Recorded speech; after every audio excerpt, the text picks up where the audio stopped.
Kok Shaiman Kha Rungkni Nogothang Tongfru Lahar Kinaro Batai Tongmani Shofik Mija Mungui Umor Batis Nini Korok Shaboro Afro Rungnogo Rungserangi Tongmai Umor Sokshogia Seraino Lamauno Hanang Pinang Kleine Naika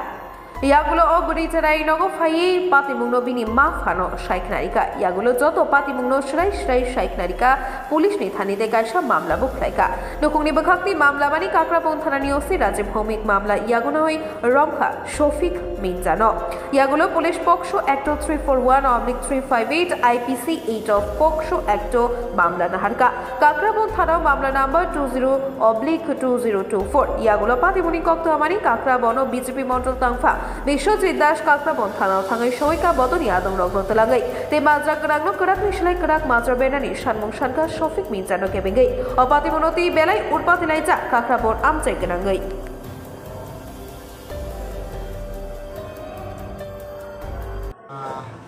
आज প্রায় দুপুর 1টা নাগাদ আমার থানাতে একটি অভিযোগ আসে যে একটি বাচ্চা একটি নাবালিকা মেয়ে ওনার বয়স 10 বছর ও গতকাল দুপুরবেলা ঠিক 12:30টার সময় কিশোরগঞ্জ স্কুল থেকে ওনার বাড়ি দিকে যাচ্ছিল কাজ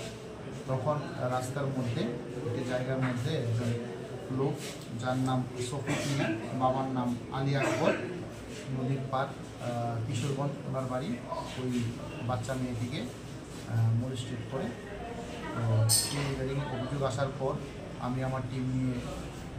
রেড করি এবং তদন্ত শুরু করি এবং রেডের মধ্যে গিয়ে ওই আসামিকে ওই বাড়ি থেকে অ্যারেস্ট করে আনতে আমরা সক্ষম হই তারপর আমরা এই একটি কেসও রেজিস্টার করি কাকরাবন থানায় যার মামলা নাম্বার হলো 20/2024 এবং সেকশন হলো 341 354 আইপিসি এবং 8 অফ পক্সো। আগামীকাল কি কোর্টে তোলা হবে? হ্যাঁ, আগামীকালকে আমরা আসামিকে কোর্টে সোপর্দ করব।